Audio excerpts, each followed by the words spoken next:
sitting in the back, and I thought, boy, you get one human that can talk, and then there's another, and another, and another, a whole nest of them. That's one of my lines from the movie. Hello. What a... Oh, okay.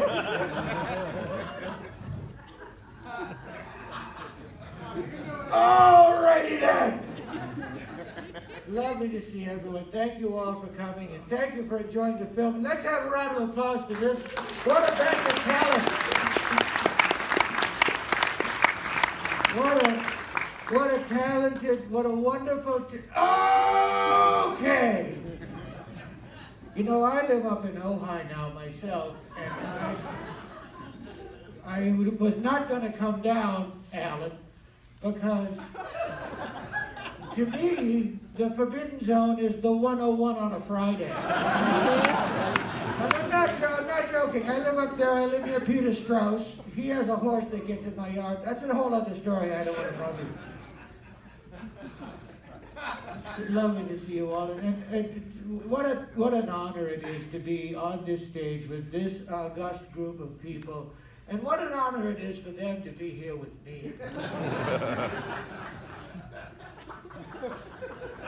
I think Dr. Zaius, you're probably the perfect person to tell us a little bit about working with Chuck Heston. Well, I have a lovely story about Chuck, but this is neither the time nor the place. Hello, Dick. No, I got teeth. That's Dan Streepak, one of the best makeup men in the business. And, you know, Chuck, and you had to call him Chuck. You couldn't call him Charlton. You said, hello, Chuck, call me Chuck. And I go, no, I'm much more comfortable calling you Charlton. And you go, Chuck, very seriously. But he is the reason this film got made. Artie Jacobs, who I met, God, you know, I'm an old hoofer. And I met Artie. I was doing Scudda-hoo, Scudda-hey in Oakland with a very young Barbara Feldon, who's a dynamo.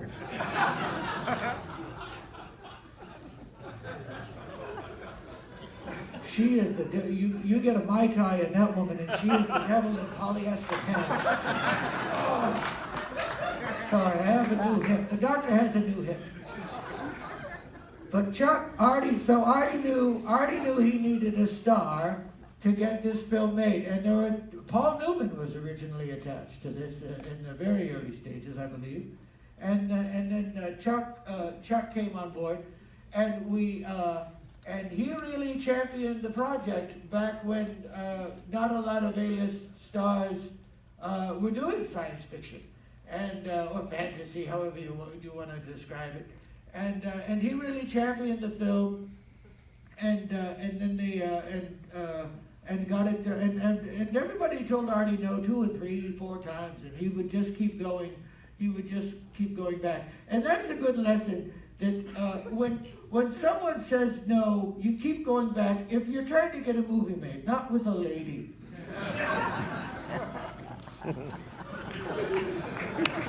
By the way, funny, just a quick aside about this. You know, the astronaut Stewart did not know about Operation New Eve. She thought she was the botanist. The plan was they were going to crack the seal on Operation New Eve and then all feign surprise. And pray that Dodge lost the toss.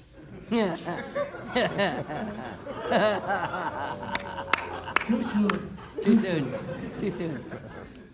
But Chuck did. He got the film made. We got Franklin Schaffner through Chuck. They were good friends. They made a film together, I believe, called The Conqueror, if I might possibly. That's what I said. That's what I said. And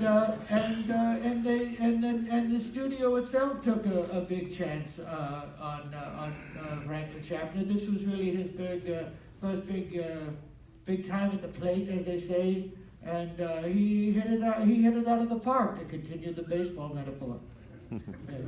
And Chuck, you know, this was the late 60s, and it was a very tumultuous time.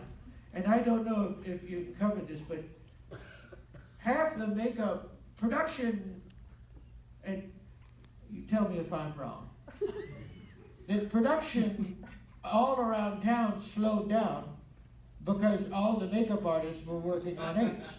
That's true. It is true. And you have to remember this is 1967, so the ones that weren't on Apes were probably hopped up on goofballs somewhere of no use to anyone.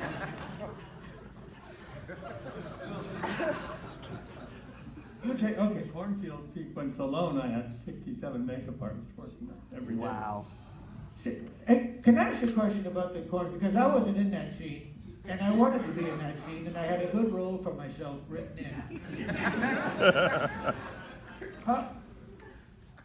How did they train the horses to not go cuckoo bananas when they saw a guy in a gorilla mask? I really don't know. Because the horses scare, and I would just think, okay, a gorilla's gonna ride you now, but you'll be fine. I think I heard one say, "Holy shit." That's right. Holy shit. But I want to tell a quick story about Chuck Heston. So it was summer of 1967 we shot the film. And he was a conservative by that time. He was very strongly in support of Richard Nixon, who they thought was going to run for president, and I was a big fan of Eugene McCarthy. And we would go back and forth, and at the end of the day, I would say, like, "Oh, Chuck Heston, you so-and-so, I'll never speak to you again." And I'd go in my trailer, 10 minutes later, knock on the door, "Charlton Heston, I made you an ambrosia salad." You couldn't hate the guy.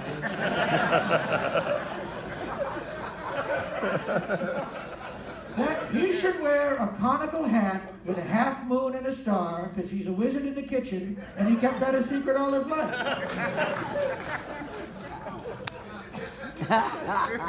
And one of the,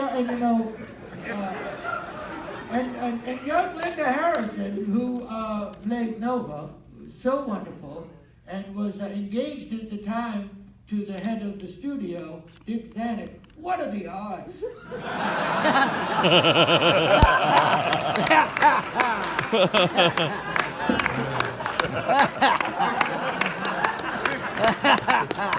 I kid you, she's a dear. Linda does great. She lives near me. She has an Etsy store. She stays busy.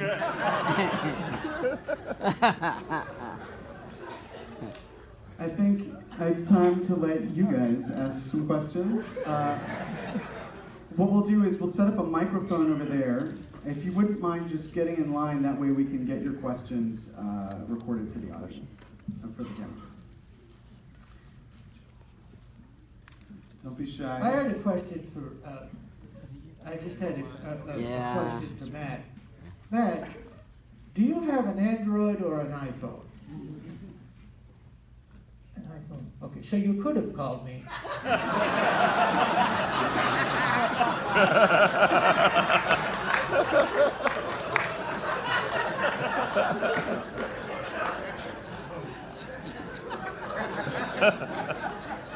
That's all right. Who are you?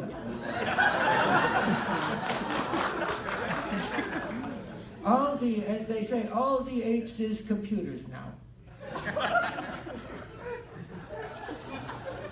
But I love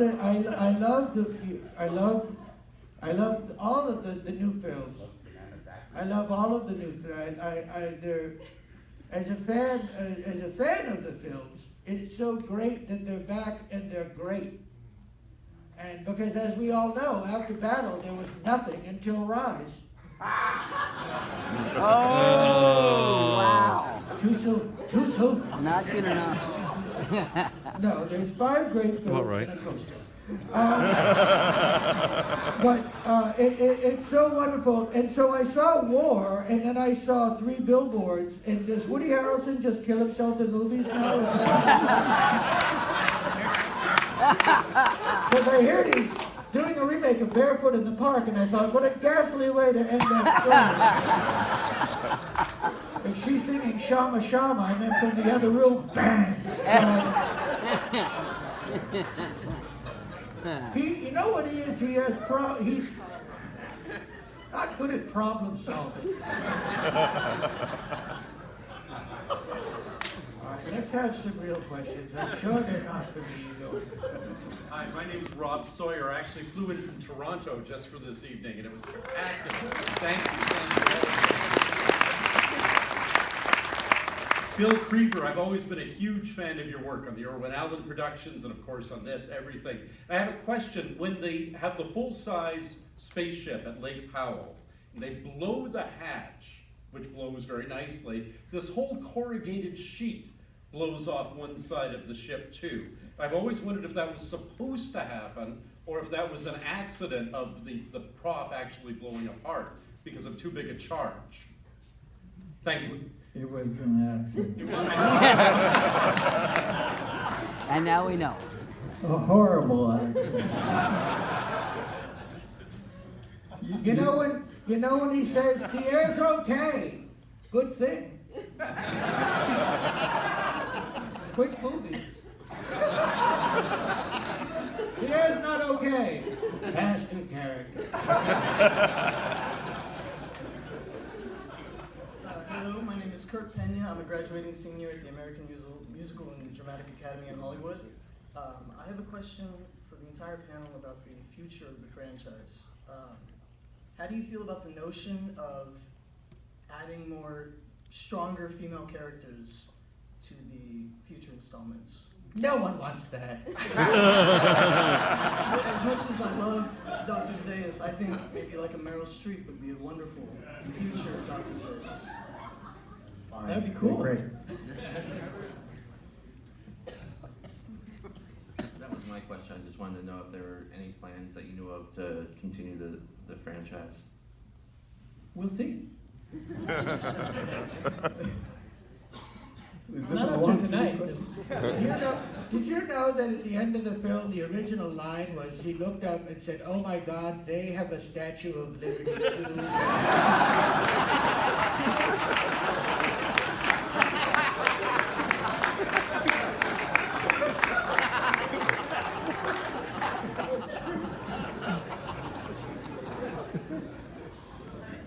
Operation New Eve, my foot.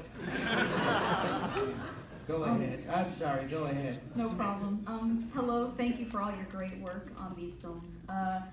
Okay, so my question, Dr. Zaius, this is a perfect one for you to answer, although everyone else is allowed to give their opinion. What do you think is the primary value that ape society cherishes, and how does that differ from humanity? Well, I think what the film shows, clearly this one, is it's not good to have a powerful orange politician.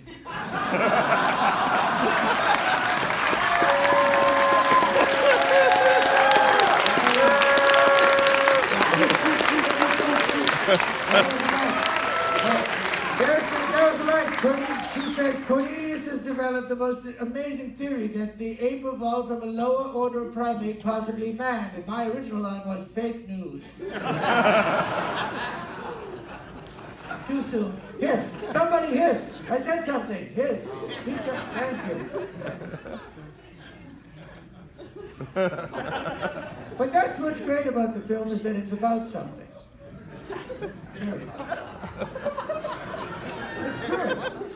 I'm not even trying to be funny, and Reeves is over there chuckling away. Go ahead.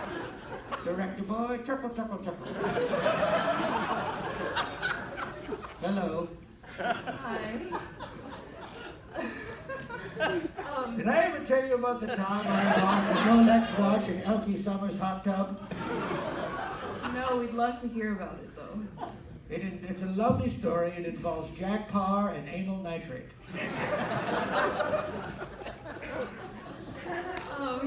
Go ahead, young lady. I have a question for Matt. My name's Aurelia, by the way. And the thing that I loved about War was how deliberate the dialogue was. I felt like no line was unnecessary, and that every line had a purpose. Can you talk a little bit more about your writing process and how you determine what would be really necessary for the character development and the plot? and what would it be? Yeah, that's cool. Thank you. You know, it's interesting. I think what was so exciting for us when Mark and I were writing was in working on the previous movie, and what was so great about Rise was that there were long sections in both of the films, in Rise and Dawn, which were like a silent movie, right? We did that at the beginning of the movie. There's almost no dialogue. And I think the thing that we tried to do was get down to an essence of how much was necessary for communication, because most of what transpired had to do with the emotion of the character, and how much could you communicate through these actors. I mean, we had such confidence because it was clear that what the actors were doing could be translated into these photoreal apes in a way that would become incredibly powerful and uncanny. Like you'd be experiencing a human emotion through the faces of these primates, and so we really tried to strip it away and kind of tell like a Western in a way, or a biblical epic, whatever, in a way that there was an economy of dialogue. So that was exactly the point. In fact, most of and when we were doing that in Dawn at the beginning, we thought, well, they don't need to communicate much because they can actually relate to each other and understand each other very, very simply. So it comes to when is what's transpiring between the characters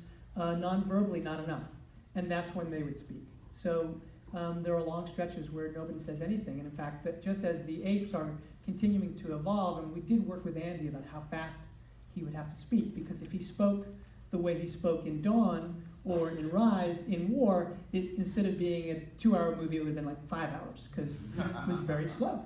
So we were like, okay, so out of necessity, he's got to have more facility with it, but also how much can we get away with not saying? And so that was really the governing thing, was just what could we, as that was happening, the humans were losing their ability to speak. And so it was, I don't know. I don't know that I gave you a good answer, but it was really about what you could communicate non-verbally. It seemed like the fun of these movies, I think all three of them, is that in many ways we got, despite the fact that it was a summer blockbuster, to make almost silent movies for long periods of time. And that to me was one of the appeals of being sort of in this franchise. It was kind of amazing. Thank you so much, and thank you to the whole panel for being here.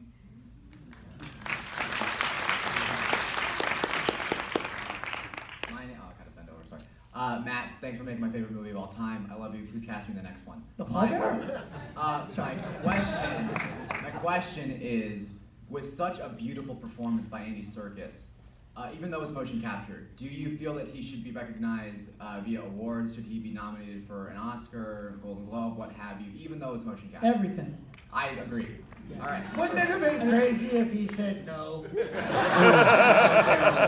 I don't. Andy, not so good. No, incredible. I mean, Andy, the thing about it is that, there's a lot of confusion about performance capture because of the incredible work that Weta and Joe do. And the work is extraordinary, but the thing that they will tell you, it's interesting, because on the set, on Dawn, when I, again, knew nothing about what the hell I was doing, and I was like, this is terrifying. I was like, so what do I need to know? And what the guy said to me was, hey, what you need to know is, if you didn't get the performance, you don't have the performance. And so that really stuck in my mind. It was like, and one of the things I did to learn how to make the movie was I went and looked at every shot in Rise as it was in the final movie, and then as it was before it was translated into a visual effect. And the mystery vanished in terms of why I was so moved, because Andy Serkis is incredible. And I was like, oh, the genius is they're able to turn him into an ape, and it still is his emotion, and that's the incredible alchemy. But that performance that you're seeing absolutely is Andy, and I really do believe that he's one of the best actors out there. He's just incredible.